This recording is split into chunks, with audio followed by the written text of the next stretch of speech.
Welcome back, team. Selling and buying a home at the same time has a lot of moving parts. What happens when you found your next dream home and your home is currently on the market? What are the steps involved and what should you do? On today's episode, we're going to take a look at 5 steps that are accomplished on the sell side and 5 steps to accomplish on the buy side that help to make sure that your selling and buying situation works out in your favor. My name is Andrew Finney, your real estate geek. If you need help finding a top agent where you live, or if you simply want to drop me a line to say hello, my contact info is below. If you're new here, please go ahead and subscribe to this channel now and like this video. For reference, I upload 6 days a week, so be sure to tap the bell icon and YouTube will notify you of the next episode. Thank you so much. Okay, team, so let's take a closer look at this. There are a lot of moving parts when we're talking about selling and buying a home at the same time. So whenever you've actually found your next dream home, what should you be doing on the listing side before you go to the contract, right? So let's go ahead and lead in with 5 steps on the sell side, and after those, we're going to 5 steps on the buy side. So the first step is actually leaning on your trusted real estate advisor's advice on how pricing your home right for the market is going to be able to help you position your home in such a way that it's going to attract the most buyers possible. So this is not the time to be greedy. This is not the time to overprice a property. This is a time to put your home on the market at fair market value, or maybe even 1 to 2% less than fair market value. Depending on the market conditions, whenever you're getting ready to execute a sell-by situation, is going to depend on your list price strategy. Now, if you're in a strong seller's market or if you're in a stabilized market, one thing to consider is by pricing your home 1 to 2% under the fair market value range, what's likely to happen is it's likely to draw in more buyers and cause a multiple bidding war on your home. The benefits of a multiple bidding war on your home far extend beyond just getting the highest price possible, because in a multiple bidding war you can usually get better terms, and we'll talk about some of those terms a little bit later in these steps, but you can get better terms for your house to help you be able to move into that next home as easily as possible for you, in addition to getting your price and not being asked for concessions. It's something to think about, something to consider. Getting your price right out of the gate is always a winning strategy for you. The second step is to make all the repairs that you need before you get ready to close. So I mean, make the buyer happy. They just offered you a mint for your house, right? They just gave you 100% of what you were asking for in your house. So if that's the case, then what you want to do is you want to go ahead and assess the health of your house and go ahead and make those repairs. Now, if you're listed and you don't yet have that offer on that house, then what you want to do is you want to go ahead and perform what's called a home pre-inspection. With that home pre-inspection, go ahead and go through the whole list of everything that home inspector identified and fix it. If you need to provide receipts or if you need to provide anything else, then go ahead and make those available. Then as the buyers start flocking into your correctly priced home, then you can make that information available to prospective buyers with a copy of the home inspection report for the buyers that actually make an offer on your property, and show them the repair receipts and turn that information over to that buyer that actually you go to contract with. That's going to bode very well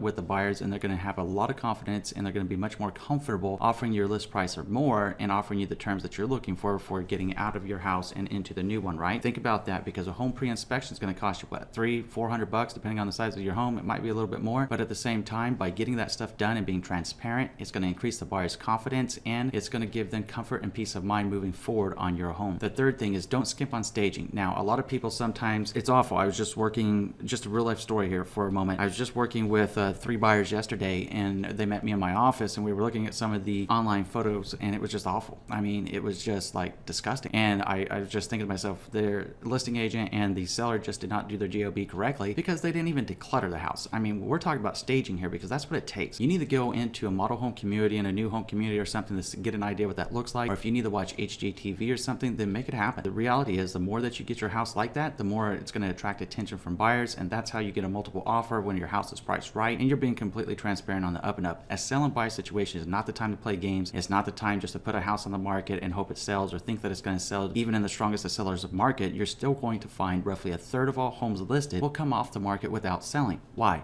Because they either overpriced or did not take the steps to listing the property to get it sold correctly. There is still a process, no matter what the market condition, from a seller's market to a buyer's market to a stabilized market. There are winning steps for your success as a seller that you got to get right. And if you're in a sell-buy situation and you already found your dream home, you could lose out on that dream home if you don't get it right on the sell side. So I implore you to go ahead and consider staging. And even if you don't have a lot of money for the staging, then use what you have. Work with your trusted real estate advisor, declutter your house, work with them to stage the furniture in a way that maximizes your home's appearance and maximizes the floor plan of your home and best complements your home style. Because whenever you look at staging, generally you're looking at a median price staging is about $675. So whenever you think about that, it can cost a little bit. So a small price is about 32% of realtors actually think staging has increased the dollar value, according to National Association of Realtors, by 1 to 5%. So I mean, that could be up to $15,000 if you're looking at a $300,000 home for $675. Something to think about, something to consider, something to get right all all the time. The fourth tip in today's episode about the sell side is actually using the highest quality images for the virtual listing. Now, a professional trusted real estate advisor will always tell you one thing. They're a really good listing agent and they are not such a great photographer, even if they have strong photography skills. Even though I make videos and I know how to shoot with cameras and everything else, and I got all the professional grade stuff, I do not shoot the own houses that I list. What I do is I always hire a professional photographer because that's their job. That's what they're best at. And by doing that, they always give wonderful, wonderful listing photography, always with a minimum. And the bare minimum here is 35 listing photos. So the reason that you want 35 listing photos is it becomes organic content on the internet. As it becomes organic content on the internet, what happens? It ranks higher on big search aggregate sites like Zillow, Realtor, Trulia. It's going to rank higher on independent real estate websites as well, because you're providing your listing with more details and more content, and the internet loves content, right? So the more content that you have for your listing, the more online exposure. And let's face it, 97% of people buying or selling a home do what? They begin their home search, whether they're selling or buying, online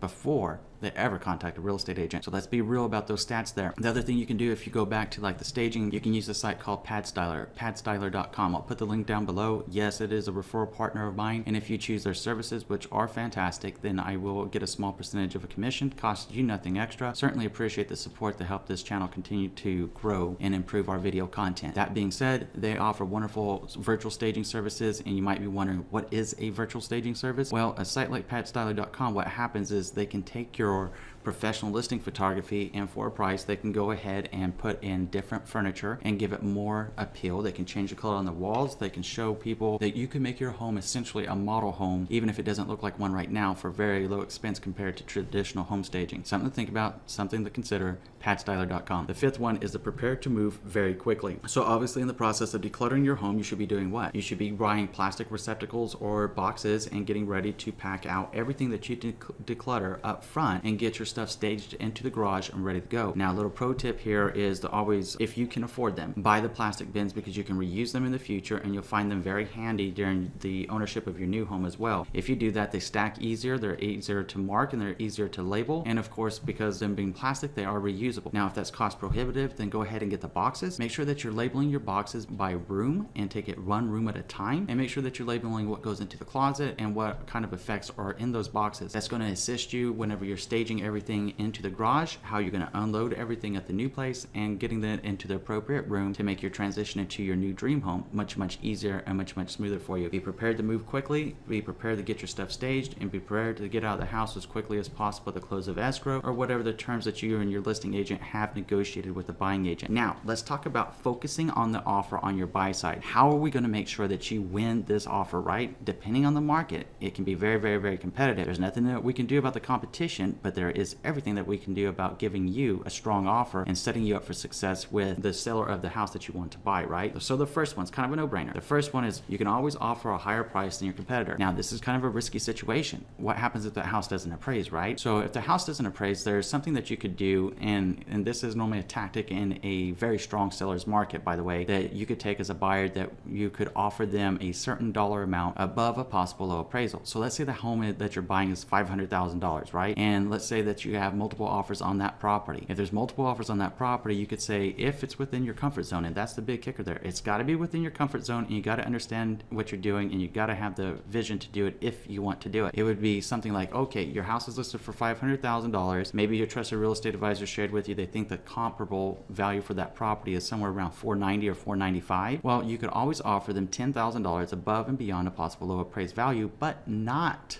to exceed the list price, the offer price, right? So the way that would read in a contract, and you can talk to your trusted real estate advisor about it, is the buyer agrees to offer $10,000 above and beyond a possible low appraised value, not to exceed the offer price. That will give the seller, should give the seller a lot of confidence in your offer and let them know that you're extremely serious about getting it right. So now, depending on what, of course, whether you're in a stabilized market or a buyer's market, that may be completely unnecessary. That's a strong tip for a seller's market and a way of winning a multiple bid. Go back to the other videos that I've made about winning bidding wars for more information about that. You always want to be careful, because you can't get more home loan than the appraised value, and you also have to factor for your buyer closing costs. The good news is from the sale of your existing home, you're going to have all that equity to help help you out with your down payment, your buyer closing cost, and your moving situation. So that's always good news too. Now, the second thing that you can do is let the seller stay a little while longer. More than likely, your savvy listing agent that's also ideally assisting you on your buy side here is working on the same kind of term for you with the purchase of your home as well. So you have two situations here. On the buyer that's buying your current home now, right? One of those terms, going back to point one on the sell side, when we're talking about leaning on your trusted real estate advisor's advice, we were talking about, and I told you it would come up later in this episode, about letting the terms of the contract that you're looking for on the buy side. Your savvy listing agent, who is ideally also your buyer agent on the purchase side here, could be negotiating a rent back, also known as a lease back situation for you on the purchase of your property, and they're more than likely the listing agent of the house that you're buying may be looking for the same kind of terms. Ideally, what you can do is you can seam up those dates, right? So you can close on your home, so you go ahead and have that equity that you might need to be able to get into the new home, and then you could be giving the seller of the home that you're purchasing the time that they need. Now, that term alone can knock off even financial considerations in terms of the offer price and everything else whenever you're purchasing a home, even in a strong seller's market, by giving the terms that the seller is looking for to get out of that house. Maybe they're buying a new home construction. Maybe they need to stay an additional 45 days while it's being completed, right? If that's the case and that's the situation, and because you're on the other side, if you can get your buyer of your new house ready to agree to that you can rent back your own house for 45 days from the new buyer, it's a win-win situation for everybody in this situation. You also need to consider your fallback plans. Where are you going to stay if it doesn't work? Do you have family? Do you have friends? Is there short-term lodging that you can take up? What can you do? You need to think through your considerations and be very real with yourself about the options that you have. Now, the third tip is, if it's an option for you, you can consider what's called a bridge loan. A bridge loan is essentially like short-term loan, a short-term financing option that's going to be borrowing against your current home's equity to be able to go into it. It's like almost like a home equity line of credit, but it's not. It's a bridge loan. Different lenders offer them, and some of them don't offer them. So what you can talk to a trusted local loan officer about that situation and see what's going to happen. So a bridge loan is essentially saying if you're going to cash out like $200,000 on your sales side of that property, it's like saying, hey, I need the $200,000 to buy this home over here, right? So that $500,000 house that you're looking at, right? And then what I'm going to do is, as soon as my other house closes, I'm going to pay you back that bridge loan for that equity. That's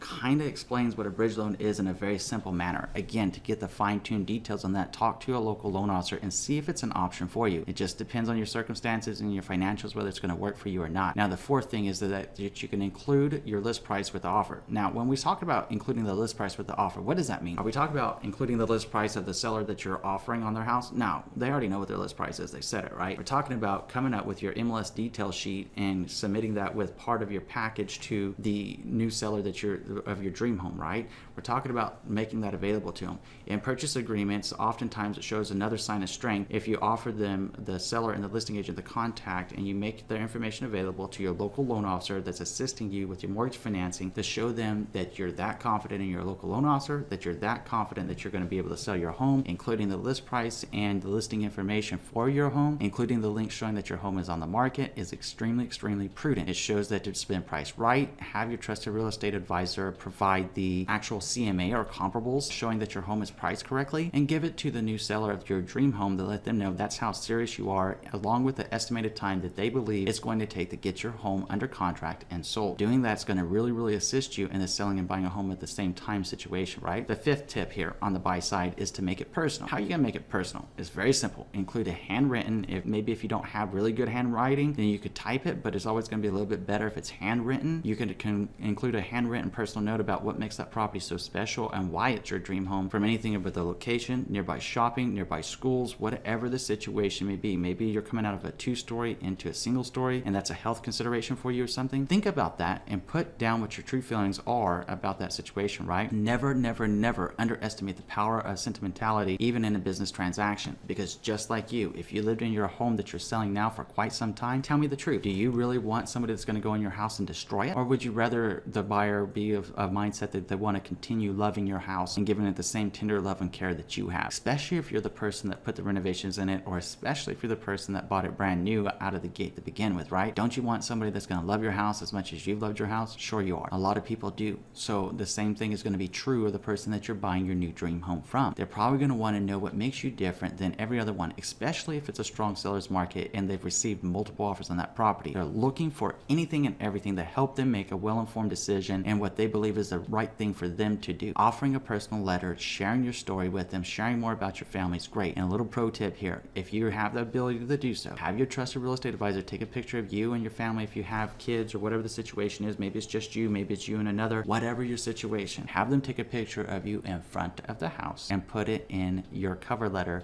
and that personal note. That's going to help that seller see you and your family as the new owner of that home. It can really help you and go a long way to strengthen your offer. Now, this is what I would like you to do. I'd like you to tell me what you learned from this video in the comment section below, and I'll share any of your savvy tips about selling and buying a home at the same time tips with us in the comment section below. Now I'm going to go ahead and pop up my contact information. Again, if you need help finding a top agent where you live, or if you simply want to drop me a line and say hello, my contact info is on the screen and down below. Always love to hear from you. If you haven't already done so, I'm going to ask you to do 3 things. Number 1, please subscribe to this channel. Number 2, please like this video. Number 3, please share this video around with someone you know that's going to be able to help, because just like you, I'm sure you can think of just one other person right now that's experiencing this situation. This video can really help them out. Please share it with them. Thank you. In between now and next time, I'm wishing you and yours a lifetime full of love, wealth, abundance, and happiness. Thank you for watching today, team, and enjoy an amazing day.